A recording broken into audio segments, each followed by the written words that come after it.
And welcome into Weather Wagers here on a Wednesday as we approach what feels like more fall-like weather at times, not as humid. Once again, it is the three of us, now actually in person in Harrisburg, Pennsylvania, and selectively E-Town, Pennsylvania as well. So alongside of me, I'm Dan Tomaso. We have David Shiner here in studio, and for once at his chateau, Mr. Brett Thacker. How are you, Brett? I'm great, guys. Yeah, I wish we could all be together. We will be again next week as the season really bears down upon us. But scheduling concerns, of course, have us apart again. But we are together virtually, thank goodness, as we kickstart this week. There's lots to talk about. Last week we did our Group of Five preview, and I'm still reeling from everything Phil Steele had to say a couple of weeks ago.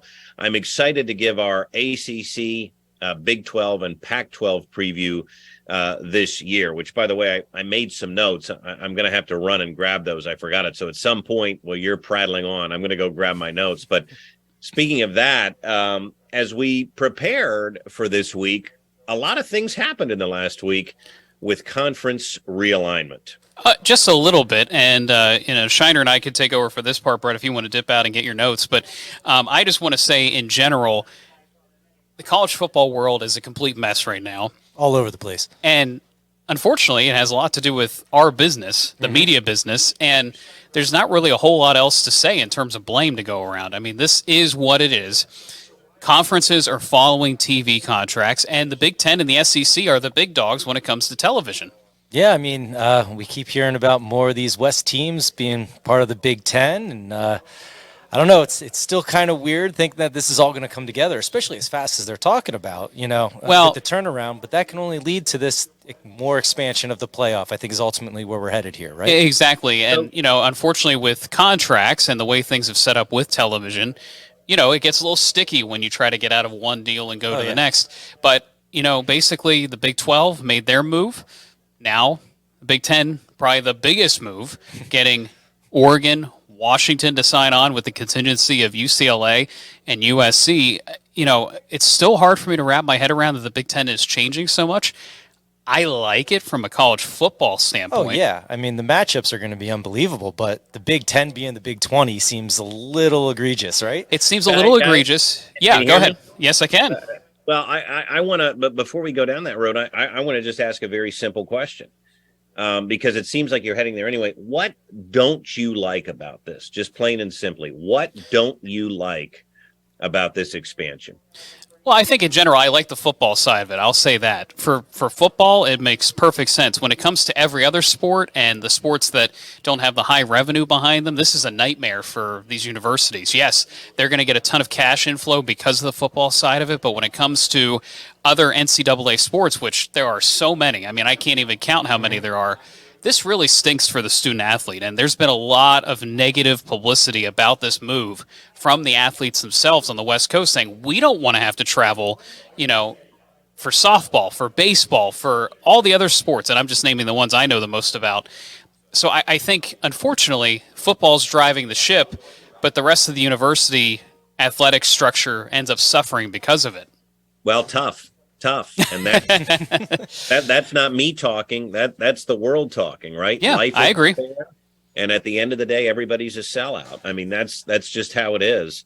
The reality of it is, without football, those sports don't exist, right? Very true. Very true. And well, yeah, that may be the truth of the situation, but I think it's really going to hurt the bottom line of these universities in terms of the other sports. Yes, they might be able to afford the sports based on the revenue they're getting in just from football, but we have to not ignore the rest of the landscape. And Chip Kelly, I don't know if you saw this, Brett, in the last 24 hours was asked about the realignment, and he basically said, for football, this all does make sense, and maybe football should be a separate entity from the rest of the NCAA, and that's where the realignment should be focused, and maybe it's just two mega conferences, if you will. Well, and I think that's where this is ultimately headed. And, I think everybody was surprised by how quickly things moved this offseason. Nobody was anticipating any realignment. But here's the reality. Everybody should not have been surprised. The Pac-12 stalled with its TV deal. The Pac-12 has had a failure of leadership now for several years. This conference was on the vanguard of really leading the whole sport 10 years ago in 2011, 2012, and it collapsed before our very eyes. And yeah, I agree. I think a lot of what makes college football special is the regional aspect to it. There was a certain flavor of West Coast football. There was a certain flavor of Midwest football, Eastern football, and also Southern football. No doubt has its own culture. We can't say much as Penn State fans who sold out to the Big Ten in the 90s. Mm-hmm. It made sense culturally, but Penn State always had more of an Eastern feel. Your Syracuse, your Pitt, yep. Your West Virginias, which we play again this year. Your Rutgers, we were in some recruiting battles with them. Not many, of course, but you know what I'm talking about. That was more of where Penn State fit. And then all of a sudden, when they went to the Big Ten, it raised some eyebrows. So this has been going on a long time. It's just being accelerated now, thanks to our business, the TV business. But I can't blame the schools if the TV deal in the Pac-12 stunk, which it did. You're going to go after the easy money, and the easy money goes with the bigger conferences. I was going to say, too, in some of these schools, until this point, we're running a deficit in their athletic department, so it helps on that front. Mr. Shiner, I know you have to go do your day job. Mm-hmm. I just want to ask you from a fan perspective, you go to a lot of Penn State games. Yeah. Do you see yourself traveling to a UCLA, a USC? I mean, that's the other aspect of this, is that the casual fan, can you afford to even follow Penn State across the country in these big moves? I mean, it would be great to go to some of those West Coast venues for sure, but I don't think it's realistic, like you said, for the average fan or even the average college student fan. Correct. You know, Penn State travels well to some of the other Big Ten games. A college kid doesn't have money to make it all the way out to Washington. I'm sorry. Agreed. Or Oregon, or even California, and you got to think about it too. Is this going to fall into sort of where Notre Dame's been, where they're independent when it's a football standpoint, but then ACC for all their other sports and stuff? And the other thing is, football's a week to week, one game a week. Other sports, baseball, lacrosse, even gymnastics and stuff, they do multiple meets and matches a week, and you just can't be back flying cross country constantly. Well, and then that's tough. As much as we hate the divisions, I feel like that's what's going to end up happening again, is that there's going to be these certain pods, and Brett, maybe you agree with this, maybe you disagree, but we went from a model we didn't like in the Big Ten where the East is weighted heavier than the West. That could happen all over again. Well, it could. I don't think it's going to. I think now, unfortunately for the Big Ten, they spent a lot of time on this Flex Protect Plus schedule that they called it. They released it. It was a big to-do. Penn State, of course, being unrivaled, has no rival. There was a lot of great games to look forward to. Well, that just got blown up because now they have to add in Oregon and Washington. I don't think we're going to go back to divisions. I still think they want the best two teams to meet in the championship game every year. But I think the only way out of this is what Chip Kelly said. And I don't mean to sound brash, but I mean, who cares about the other sports? Certainly not the administrators, certainly not the fans, certainly not anybody but the people that play them, which is a small select few. And are we catering to them, or are we catering to the big money and where the eyeballs are? I mean, again, the reality of it is market is driving this. Where's the eyeballs? They're watching college football. I mean, they're not watching gymnastics on a Wednesday night. I'm sorry. I mean, I'm not trying to be harsh here, but that's the reality. I do feel for those student athletes, but perhaps the best solution is to simply down the road do what Chip Kelly suggested. Remove football, make it its own separate entity.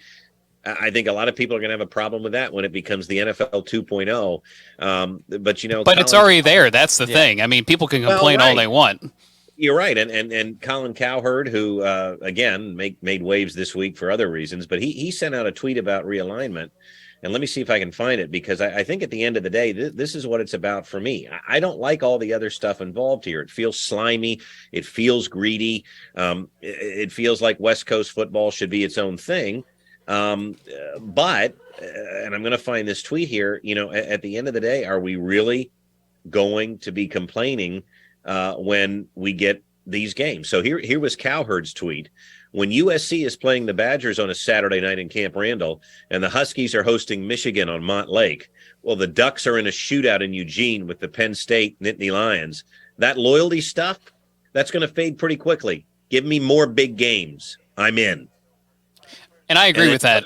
He put the shrug emoji, and that's kind of how I feel. I like tradition. College football is full of tradition.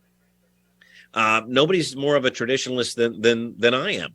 But Dan, I mean, come on. When you picture some of these games that we're going to get during the season, and it won't matter so much if you lose one or two. I mean, I still think the regular season is going to be preserved, but now with the 12-team playoff, they may have to rethink that too. Some of the conference automatic bids, if there is no Pac-12, which there may not be.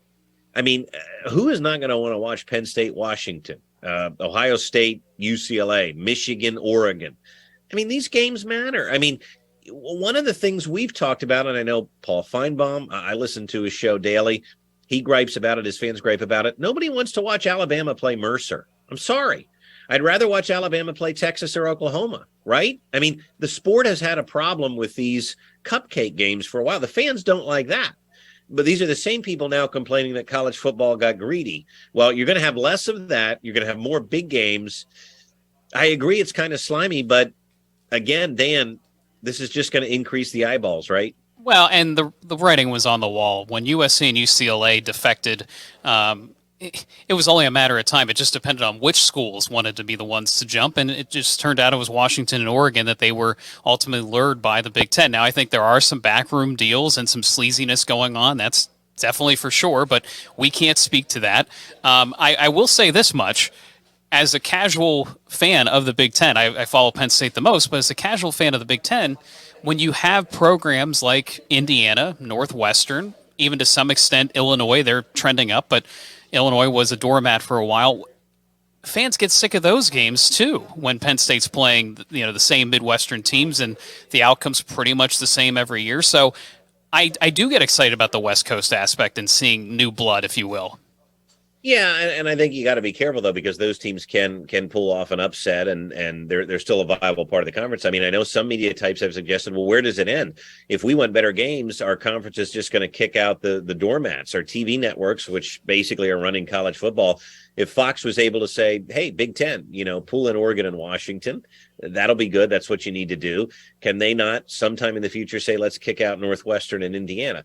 Here's the deal, though. I still think there are some legal aspects of this, and Feinbaum addressed this yesterday too, that once you're in, you're likely not going to get kicked out. That just does not happen. Yeah, relegation's not going to happen. I don't think so. But what I could see is some of these major conferences pulling away and starting their own thing. I mean, essentially, that's what the college football playoff is. That's not run by the NCAA. It's separate. And the whole thing is probably going to become a separate entity. And again, is it bad? Maybe it is. I mean, maybe it's greed. It's all greed. That's part of the society we live in, unfortunately. But at the end of the day, in some ways, it does make a better product. And that's what we're all after. So I don't know if you can have your cake and eat it too. But I mean, more big games across the board from September all the way through January now. Explain to me how that's a bad thing. I don't think it is. That part, I am 100% with you. I do not think it's a bad thing. My question to you, and this is the question that a lot of writers are trying to dig into, what happens to the Stanfords and Cals of the world, the high academic institutions that are not strong in football right now? Do they also get an invite to the Big Ten, even though the Big Ten says publicly we're not interested in further expansion? The Big 12 has now come out and said the same thing. ACC might be looking to pick them up, but the future of the ACC is very uncertain. Well, right, and that's where I'm wondering too if a lot of this came out of COVID, and there's a discussion within a discussion here. COVID allegedly saw the collapse of a lot of athletic departments' budgets. Now, on the surface, we can understand that when things shut down, the economy tanked. However, as you pointed out, Penn State whined about that, and their revenue quickly came right back, and then some. Now, I'm not sure that's the case for your Stals or your Stanfords and your Cals. And by the way, I only feel so bad for some of them because, Dan, the reality is the West Coast, in certain cases, especially Cal Berkeley, they don't care about football. No. They don't. It's a very liberal political academic world out there. And if their football program gets disbanded and they get kicked out of a conference, I'm not sure many people are going to care other than a select few that are really diehard fans. And they had an opportunity and continue to have an opportunity to make football important. And don't get me wrong, Dan, I think you and I agree. Education is invaluable. That is important. I'm not saying that it isn't, but I'm simply saying there is a way to do both. And plenty of schools have found that out. I just don't think football was a priority in these cases, in those universities.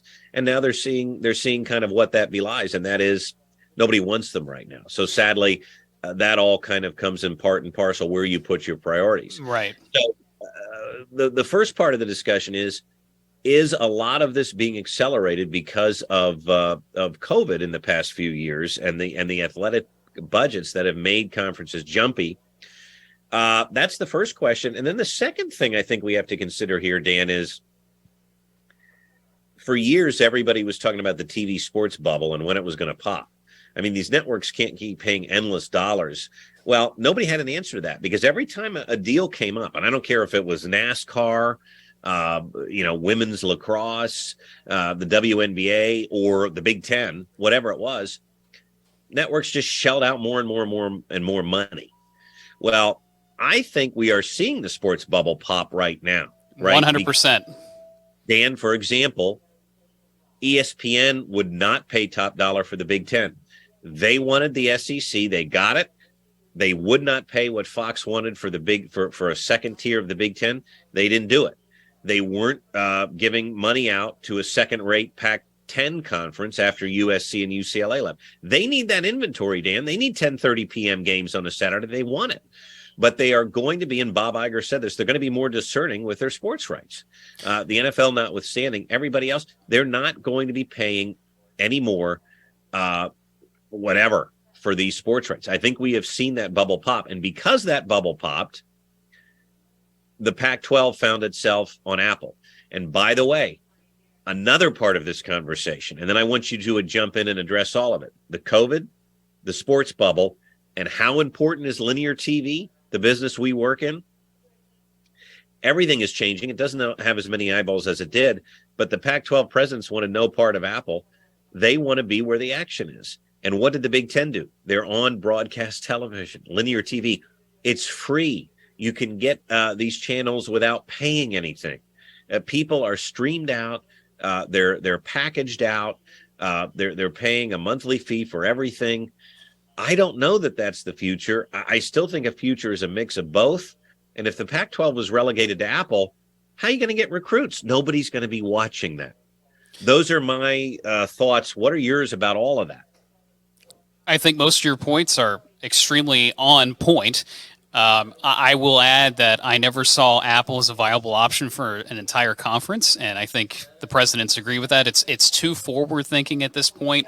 Until there is more of a lean in that direction, I just don't see a streaming platform being the number one go-to. I think it could be a secondary one, that's for sure, where the Alabama-Mercer game could show up, for instance, or maybe Penn State, Northwestern, that sort of business.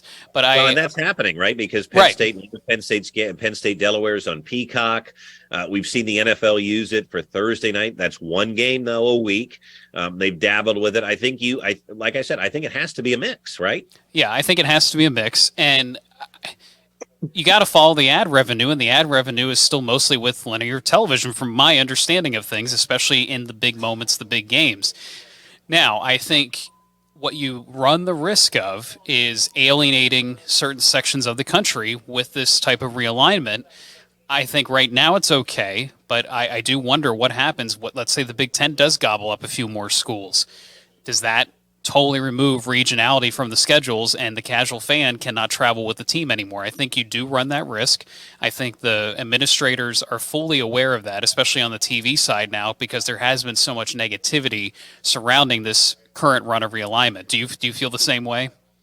I do, and that was the whole part that Greg Sankey brought up. He was just on the Feinbaum show too, that part of the reason for the 12-team playoff was to bring in other regions of the country that maybe felt left out. They wanted everybody to have a fair shot.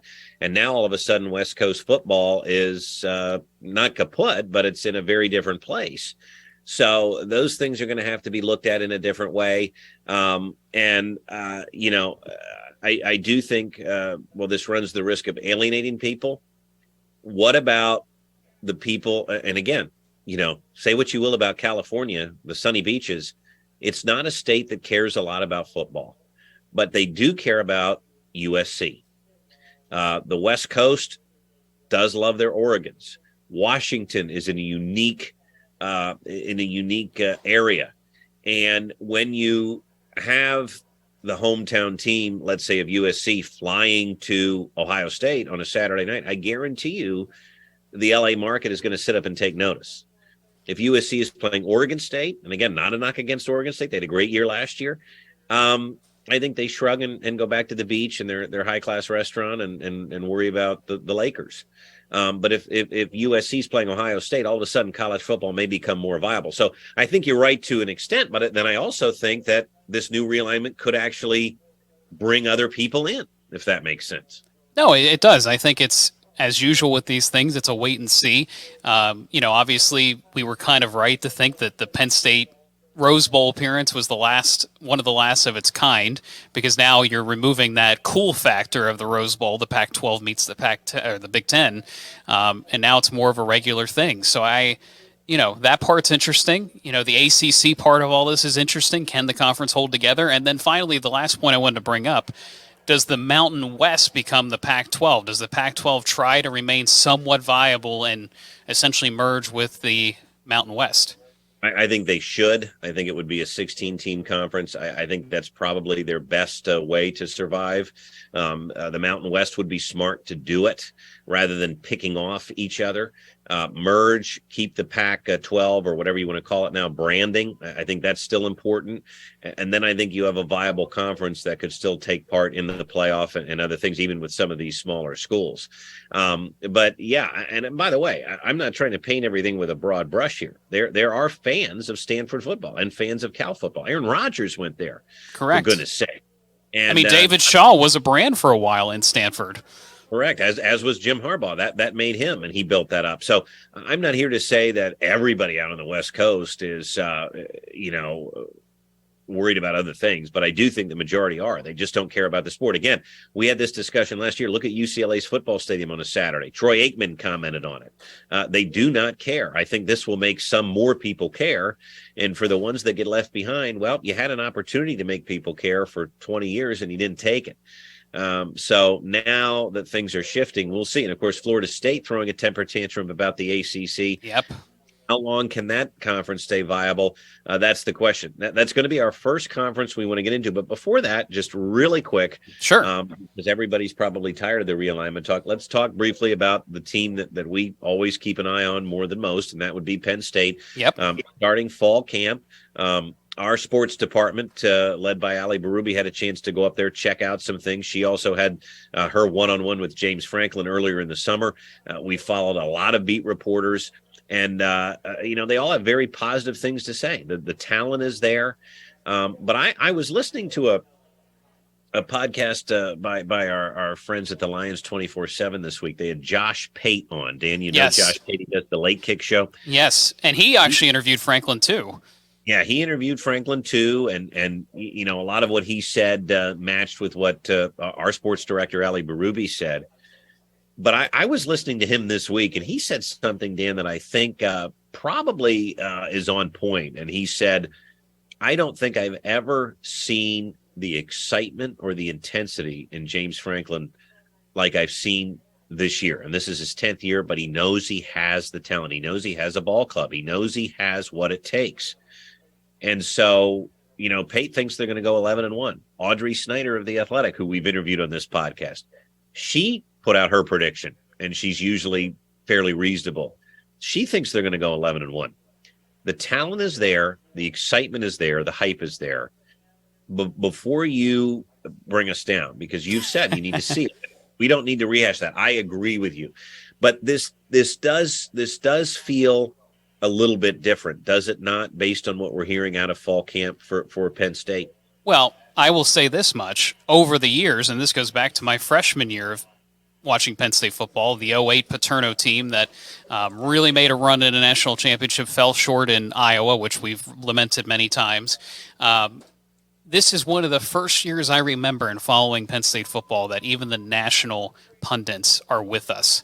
And, normally it's the Ohio States, normally it's the Michigans, sometimes Michigan State, and that's all you hear about. But I do feel like more so than any year I remember, there are a lot of national voices in our corner.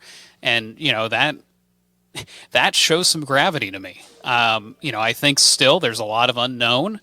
We have to see the product, as we mentioned, but I think it's very interesting that the excitement is so high, my friend. Well, I would agree. And again, even our friend Tim Brando, by the way, and he picked Michigan #1 in his final poll, but he says Penn State's right with him. Well, so did Phil Steele. Phil Steele said they're a legit national title contender right here on this podcast.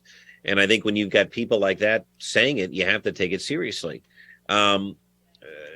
So it is exciting. And I think for the first time in a long time, we have the talent. I'm still concerned about the wide receivers. I want to make sure the O-line plays up to their potential. We've talked about all that, and I don't want to bore people with the same talking points. But one thing I'll ask you before we do move on and talk about some of the other conference previews, how important do you think it is, and this was something I heard Pate say, but how important do you think it is in all of this with, the 5-star potential savior quarterback, all the returning players, the vibe around the program? But how important do you think it is that Franklin is bringing back his 2 coordinators?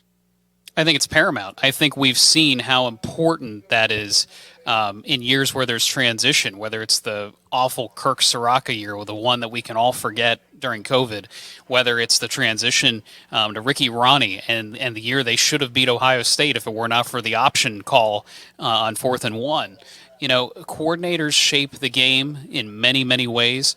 How many comebacks did we have against the Brent Pry defense? The transition to Manny Diaz was pretty smooth last year, but in the 2 big games, the defense did let down in the second half. So, all these things factor in, and it goes into the story of the season. And when you start the season on a consistent footing, to me, that's huge. I also think it's huge that a guy like Dante Cephas, a transfer from Kent State, knew there was going to be some type of transition once they let go the receiving coach. Well, new receiving coach comes in, and it's business as usual. So something's going right within the program, that there's buy-in, there's commitment right now, and that's the type of momentum you need. What you don't want to see happen is some type of change in the middle of the season or some type of defection, because then you sort of know something weird's going on. Yeah, and luckily we've been pretty consistent under James Franklin, and that works. It took Dabo Swinney a long time until he was able to build things up to a national title level. Dabo, again, I've argued he has not had to play Ohio State and Michigan every year. He's had to play Florida State, but then they went down. So Dabo took advantage of a weaker league. Franklin's had a tougher league to play in, and I think he's done reasonably well. But this could be the year.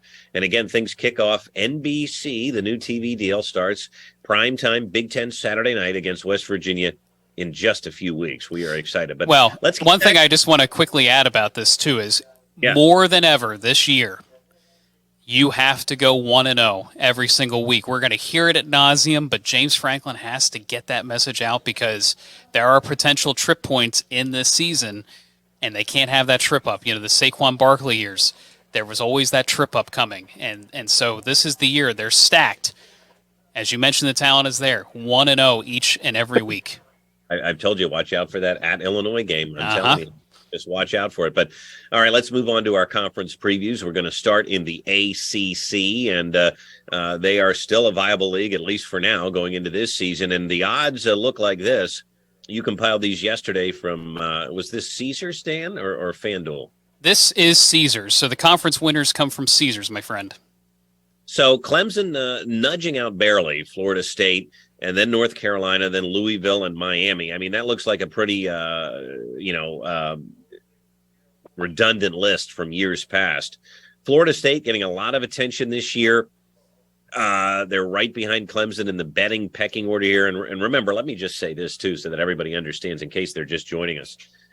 We are here to talk about what we think might happen. We're not here to give you any advice.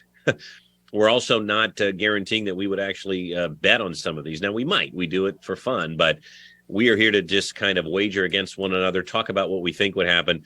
What you do on your own time is your business. But I know it's become a bigger and bigger thing. Speaking of that, ESPN Bet is launching, Dan. That's something that we failed to mention, too, and we probably should. How big is that for ESPN? You know, they found some money somewhere. That's what I got to say about that. They were looking under couch cushions, and this could be huge. And it involves Penn Gaming, which had a local sports book here at Hollywood Casino. So there's a local connection to it. It is, and that's going to be rebranded, I think, in time for football here, ESPN Bet. So that's something we'll be watching closely. But in the meantime, we do like to give our opinions, our thoughts, and kind of play along. Everybody else does it, so we will too. Of the list here, Dan, are we picking now, or are we going to go into the season win totals first? Let's go into the season future win totals here and kind of play off of that first. And what we have found, and you know, we looked at this back in May, but we're looking at it again here in mid-August. Florida State, Clemson, the toast of the town, if you will. North Carolina, pretty close follow there at 8.5, and Louisville too at 8.5. Still surprises me. That surprises me too, and I kind of wish I had noticed that when I was making my picks. I don't know. 8.5 seems like a high number, and there's perennial Miami. I mean, if they had lived up to their end of the bargain, maybe the ACC would be more viable, but they continue to flounder as about a 6 or 7 win team every year. Hey, listen, I will be very happy. We stole Manny Diaz from them, in my opinion. You know, he's a very intense man, good recruiter, and I'm very happy he's on the Penn State side and not Miami's. Well, that 100%, no argument there. So when we stack up all these numbers, you've got your clear top and your clear bottom. And the middle, too. The odd middle is also very interesting in the ACC world. Yeah, and for years you would spin your ACC wheel of destiny, as Reese Davis and the boys would do.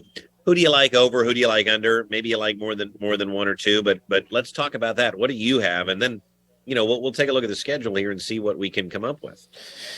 I'm a big Mike Elko guy. I think he's a very good coach. I saw an interview with Adam Brenneman that he did, and he just seems like the type of guy that could get more out of Duke. And Duke has been a team that has kind of risen at times and then fallen back. And I just see them kind of on the cusp of something better, maybe not great. The whole good but not elite thing could be a Duke problem as well. But also my guy Dino Babers in Syracuse. It just seems like every year they lose games they shouldn't. Their schedule is hard for Syracuse standards. I'm picking Syracuse to go under, and I'm picking Duke to go over their 6.5. Let's stay with Duke for a second. So they've got to get to 7 wins. Let's talk about the Duke schedule if we can. Okay. Yep, I'm going to pull it up. They start with Clemson at home. I think that's a loss. Yeah, it's a loss. We're trying to get to 7 for you here. Lafayette, a fading Northwestern team. There's 2 at Connecticut. Could be tricky, but I'll give them that. That's 3. Notre Dame. I'm not going to give them that. We're at 3. NC State is at home. I give them that one. I don't know. That's a draw, but if you want to give them, okay, that's 4 at Florida State and at Louisville, too tough. I can't give them either one, especially if Louisville's at 8.5. If you want to maybe say Louisville, fine, but we're still at 4. Wake Forest could be tricky, although they get them at home. If you want to give them at Virginia, there's 5. But I mean, they've got to get to 7, and I mean, there certainly could be a couple, but that's why Vegas sets it at 6.5. I mean, correct. Do you really think that they can beat Wake Forest, who's been good? I mean, at Louisville, they can probably beat Virginia at Virginia, but Pittsburgh, I mean, that's always a coin flip game. There's a lot of tricky games here, but you like Mike Elko. I like Mike Elko. I like the fact that these games are sort of coin flippy. So, you know, you get a couple in your favor, and I think they could get to 7. Now, oddly enough, I'm going to pick Miami going under here because, again, to me, Dan, what has Miami done to show that they have a pulse? Let me tell you their schedule. Not a whole lot. Miami, Ohio, we'll give them that one. Remember, they need 8. Okay, so if we play this game, there's 1. Texas A&M, no, I can't. I'm looking for wins that I can guarantee them in. Okay, or at least a greater than 50% chance. So I have 1. Bethune-Cookman, 2, at Temple, 3, Georgia Tech, 4. I can't give them at North Carolina. I can't give them Clemson. Virginia at home is 5. At NC State. maybe. I mean, at Florida State, I can't give them. If I give them Louisville and at Boston College, they're 7. I would have to have them win on the road at NC State to get them to 8, and they're always good for a loss that they shouldn't lose either. Correct. So I'm going to stick with the under, and then this may surprise you. I'm picking Clemson to win the conference because I think they can win their side of the division, and I think their defense is a lot better. Dabo's excited. You talk about a good vibe around the program, but here's why I'm going to pick them to go under the 9.5. I think they get to 9. They can still win the conference that way. But Dan, think about this schedule. Okay, at Duke, Charleston Southern, there's 2, Florida Atlantic 3, Florida State, not a gimme. Good luck. At Syracuse. That's tough. Wake Forest. My guy Dino Babers plays them tough every year. Yeah, I mean, and then you've got at Miami, which again, to me, Miami could show up. At NC State, they've lost there before. And then think about how they finish in November here, okay? Notre Dame. Uh-huh. And then Georgia Tech, they will win that game. Yes, they should win that one. They finish with North Carolina and at South Carolina. Oof. Can you guarantee me they're going to win 10? Let me tell you the opponents again that they may have trouble. Florida State, at Miami, North Carolina, Notre Dame, at South Carolina. There's 5 games right there. Now, if you also assume, Dan, that they struggle somewhere, like at Syracuse, at Duke, at NC State, I don't know. 10 wins?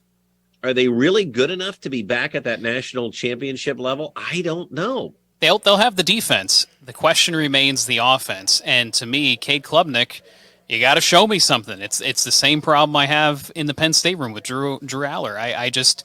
You need to be able to see it over the course of a season, and DJ Uyunglele was a massive disappointment. He was certainly no Trevor Lawrence, even though there was a bunch of ballyhoo around him, and we know what Dabo's all about. He's about keeping things tight. He's about keeping it family, but they need a quarterback, and if Cade Klubnik's not it could be a rough season. That's exactly right. All right, Big 12 time, the latest darling out there to win the media wars.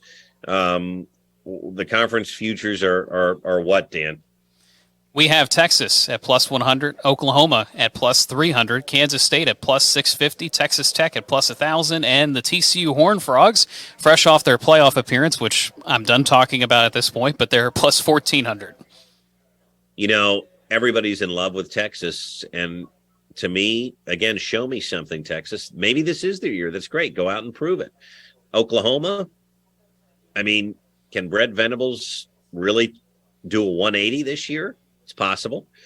I'd keep an eye on Kansas State and Texas Tech. I think those are 2 teams that could sneak in there, just like Kansas State. Remember, Kansas State won this conference last year. Yes, they did. Even though TCU went to the playoff. A lot of buzz around Texas Tech.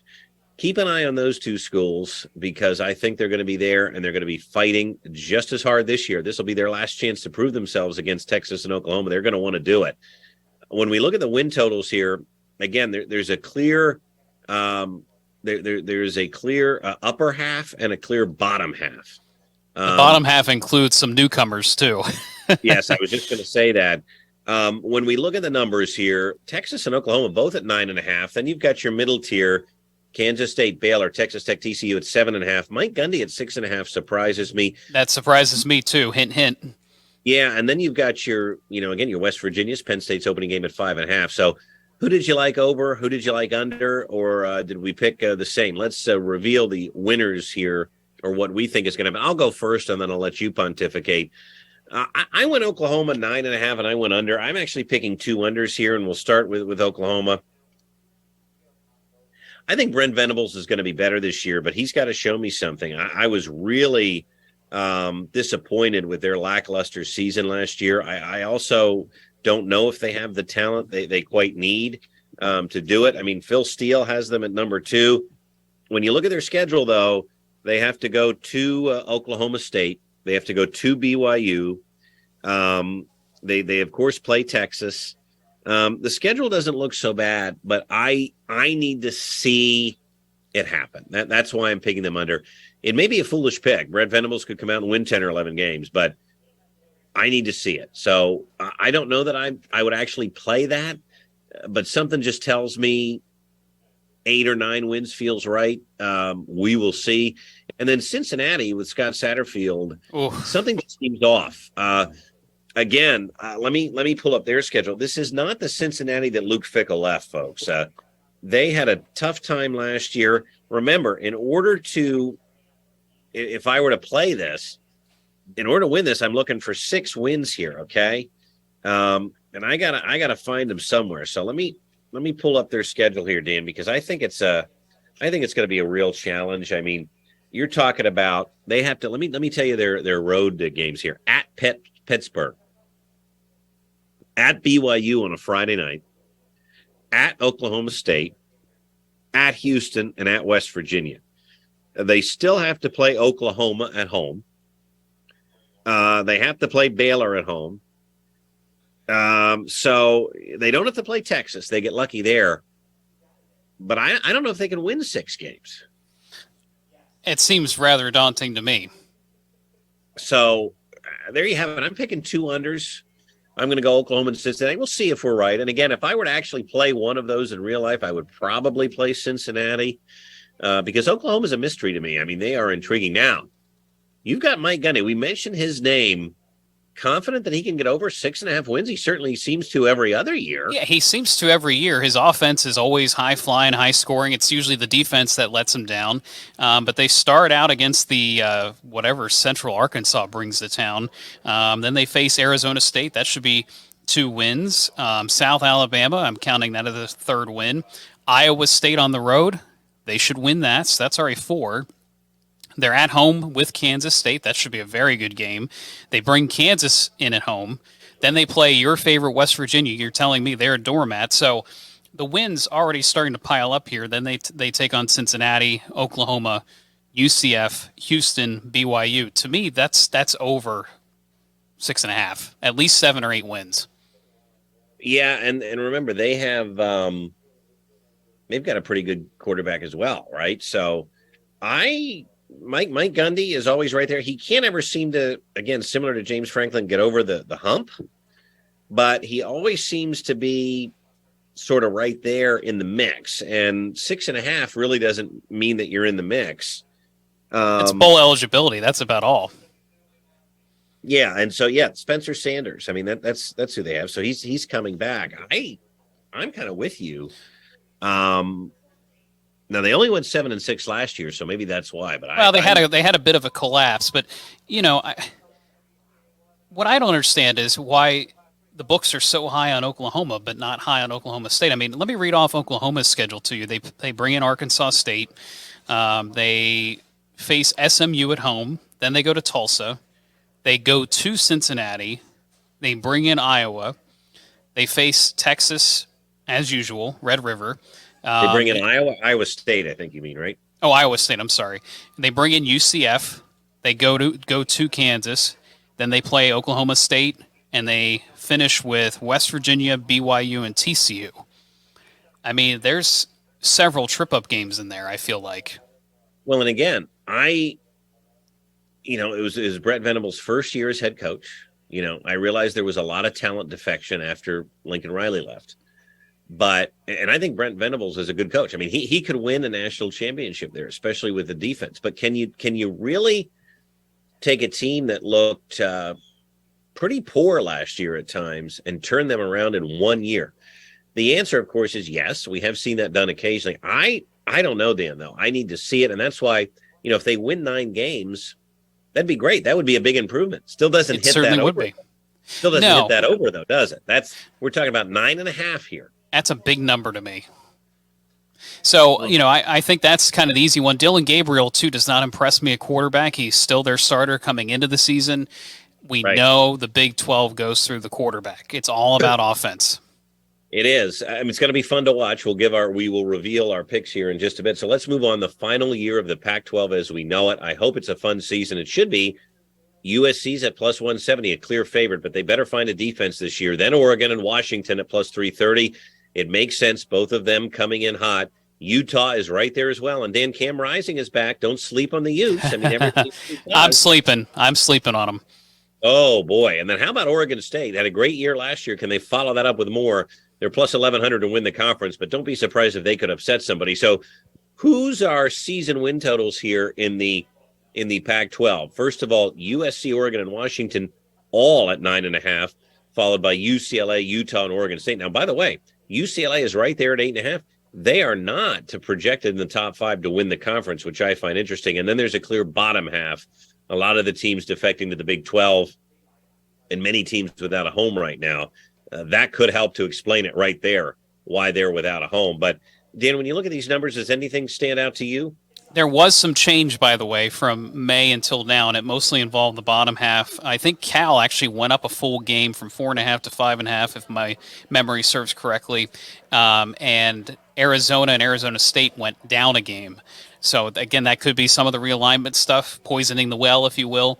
I think UCLA is always an interesting team to follow. 8.5 seems very doable for that squad. Chip Kelly is a magnificent coach. He's an offensive genius. We know that in college football. I don't get excited about the Oregon Ducks, my friend, and I don't get excited about the Huskies. To me, they're always programs that fall short. I think USC is the clear front runner. I do too, but Utah always excels and does better. So I'm going to go Utah 8.5 over. They bring back their quarterback. Kyle Whittingham is one of the toughest, gutsiest guys ever. And their defense is usually top notch, and nobody takes them seriously. You're telling me they can't win 9 games on their schedule? Maybe they don't make it to the Vegas this year for the championship. Maybe they don't beat USC this year. Fine. I think they can still win 9 games. Are you at least feeling that? I think so. But let me read you UCLA's schedule. I still think they're going to be a problem. Coastal Carolina, they bring in for their opener at home. So there's an East Coast team going the whole way to the West Coast. That should be fun. San Diego State, they go to the following week. That actually could be a sneaky good game, too. Then they bring in NC Central. They go to Utah. They bring in Washington State. They have to go to Corvallis October 14th. So facing Oregon State. And then they go to Stanford. That should be a win. They bring in Colorado. That should be a win. They go to Arizona. That should be a win. Arizona State, they bring in. That should be a win. Then it's USC and Cal to finish the year. And Cal, as you see on my other pick here, I'm picking under. So to me, they should stockpile a lot of wins. Well, I agree. I think they can get to 9, although there's 8 guarantees on there, and then I see some others. Like, I don't know if they can win in Corvallis, quite frankly. We'll have to wait and see how that plays out. So you're going 8.5 over. I'm taking Utah over for the reasons I said. And then, I like you said, the Huskies. I'm going to go under here, not because I don't respect them or think that they're a good team, but, again, they usually trip up more than you would like to see if you want them to be a viable contender in the conference. For example, they play Boise State to open. Now they get them at home. I mean, that should be doable. Tulsa, but then they have to go to Michigan State. And, well, they beat them last year, and they probably will beat them again this year. They still have to go there. So I always, put a question mark there. California's next. There's 3 wins. At Arizona, 4. Oregon, not a gimme. Arizona State is 5. At Stanford, probably 6. But they have to go to USC. They have to go to Oregon State. And they have to play Utah at home. I mean, that's a tough schedule. Yeah, it certainly is tough. I also, there's been a lot of buzz around the Huskies coach, Kalen DeBoer. I think he is a legitimate coach. I just always worry about the talent. How can they pull in talent? They go 11-2 last year. Could this be a Mel Tucker situation where they flub up? Now, again, everybody loves their quarterback, who we know well. Michael Penix is back, and that is why this team has a lot of buzz. The Pac-12, Phil Steele said it. It's a league of quarterbacks, and you said it. It's a league of offense. So, but here's the deal. They all can't win every game. And so we will see how this plays out. And Cal jumps up to 5.5. That's just like a carrot on a stick to you to take the under, isn't it? I've taken the under, and I will say I don't know much about their program, but I just know every single year it just seems like a slog.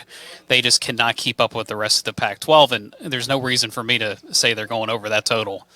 Well, Justin Wilcox has had a tough time of it out there. I mean, there's no doubt about it. I thought he got fired, so that's news to me that he's still coaching.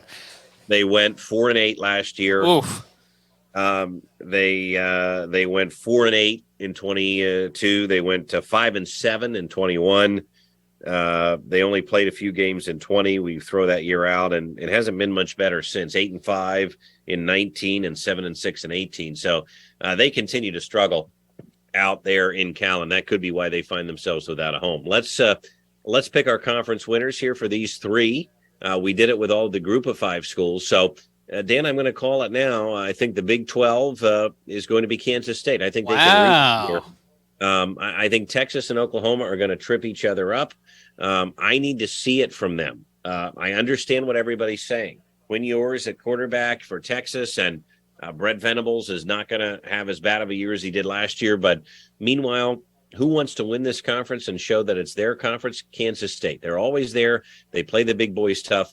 I'm going to pick them, and they were third there on the betting list. Why not get them at a good value and see what happens? I was going to say, you're definitely getting a value pick there.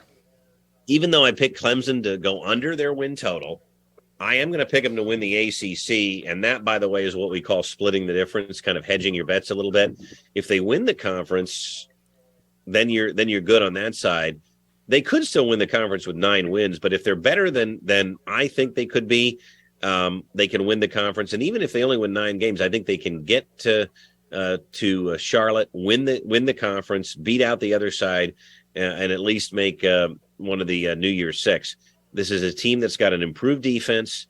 It's got a good vibe. Dabo feels great, but it is going to come down to the quarterback. But I'm not really sure I see anybody else in the ACC living up to it. I mean, Florida State would be the obvious pick, but once again, I kind of understand why everybody's high on them. They need to go out and beat LSU in week 1 until I start caring. Well, and how silly will they look after all this bluster if they fall short? Well, right, and that's what I mean. If you're 0-1, the perception immediately changes. So I'm going to go with the old stalwart Dabo Swinney. And then in the Pac-12, Dan, sorry, you're going to have to show me that anybody can beat Utah. I'm sick and tired of the USC love and the Lincoln Riley love. Well, then year, you're not going to like my picks. Well, but Dan, they don't have a defense. It's every year's the same thing. The guy's got a Heisman Trophy winning quarterback, and he can't win the games that matter. You don't think Kyle Whittingham is going to want to beat him for the last time? Just like I think Chris Kleiman and the Kansas State Wildcats, they're going to want to beat Texas and Oklahoma for the last time. Give me Utah. If I was Corso, I'd put on the head right now. I'm sick and tired of the media love and the fawning over Texas and USC. What have they done in the last 10 years? Tell me one thing. Not much, but that's why I think at some point everybody catches the right fish, right? I think this is the year for Texas. If it's not Sark, you might as well pack your bags. You are part of the media elite that is picking Texas and USC. Look at you. Look at you. Well, Texas has been close and getting better. So that's why I think, this is their year, because once they go to the SEC, all bets are off. Dan, can I ask you something, though? Sure. And this is the fun question here. Can they beat Alabama in Tuscaloosa? What do you think of that game? It's huge. I don't know if they could beat them. That's for sure. I think anyone in the Big 12 they can beat, but I don't think they could beat Alabama. I think that's going to be a really fun game. Can you guarantee me, though, that Texas is not going to slip up against a Texas Tech or a Kansas State like they normally do? I can't guarantee that, but it's the same thing I feel about Penn State. On paper, it should all go just fine for them. Now, as we know, it doesn't always work out that way. You're dealing with 18, 19, 20-year-old kids that, the focus wanes from time to time. So, yeah, there's absolutely a slip-up in there, but on paper, talent-wise, this should be the Texas team that does it. We'll see if it happens. Same thing goes with Clemson on paper. They should be the toast of the ACC. And we agree there. Caleb Williams of USC, the man is on a mission. I just, if they have any lick of defense this year, the conference is theirs. The fact that Caleb Williams followed Lincoln Riley there, I was excited about the move when it happened. It was a fun season last year. He got hurt toward the end of the season. I think it was an ankle injury, if I remember correctly, and that kind of slowed them down. But this team puts up 45, 50 points a game, it seems like. But when they face a team with a defense that's physical, they fall apart. I mean, it was that way at Oklahoma when they face SEC squads in the playoff. It was that twice against Utah last year, twice. And I don't think Kyle Whittingham is going to be denied again. I mean, he's owned the conference since they came in, and I think he wants to continue to own it. And until Lincoln Riley can play shove mouth football, and we've seen it at Penn State. Finally felt like when Manny Diaz came in, the defense improved and started to really go after quarterbacks and put on the pressure and do some of the things that were aggressive. I just don't know if under Lincoln Riley, the defense can be anything other than what it was, and that was a sieve, especially against a team as physical and as demanding as Utah. It's hard not to love USC, but I don't know that they can. They've got to show me, as you always say, they've got to show me. I agree. I think all three of these picks could go wrong in many very different ways, and I think that's the fun part about this season. It's not the Big Ten where Ohio State always has the most talent. It's not the SEC where it's Alabama or Georgia. These three are kind of up for grabs. They really are, but that's why we love this sport. I mean, that is why we love this sport. So that's going to be it for us this week. We want to hear from you if you agree or disagree with our takes or have questions. I would love to do a mailbag episode. Write to us, weatherwagers@gmail.com. Our Facebook page, meteorologist Brett Thacker, meteorologist Dan Tomaso, Dan on Twitter and Instagram, Doppler Dan. I'm at Brett Thack, ABC27 on both. We got to replace that bird there with the X now. It's the X. I keep forgetting it is X. Yes. So I will say this too, Dan, as we wrap up. People can get us on Apple, Spotify, also the YouTube feed. You go search for ABC 27 News. And then on our channel on YouTube, we are our own playlist, the Weather Wagers playlist. We are always right there. Man, I'm pumped. Tell everybody what's coming up next week. Yeah, so next week, is this finally the week we focus back on the Big Ten, my friend? The Big Ten and the SEC. We saved the Power 2 for last. Why not? We're going to give you a preview of those leagues, our guesses, what the experts think from Vegas, and we're going to do again some season win totals. We're going to have fun next week with the Big Ten and the SEC, and then after that, it's college football. Yeah, it's time. It's time. Now, here's another question. By the time we record our next podcast, do you think there will be more realignment? I mean, anything is possible at this point. We cannot look away. That's the beauty of this. It's become its own summer reality show, hasn't it? It certainly has, and I think many people are already sick of it, but the wheel keeps on spinning, the TV dollars keep coming in, and it's a very interesting time to follow college athletics, and it's just changing right in front of our eyes. There's no off season. I mean, the drama is there. Again, like and subscribe. Apple, Spotify, YouTube, wherever you get your podcasts. Dan, why don't you sign us out for the week? Have a great week, everybody. Enjoy all of sports content out there, whether it's baseball, football. We'll get back into more Phillies talk, that's for sure. But in the meantime, think about the Big Ten and the SEC. We'll have our takes next week. We'll see you then.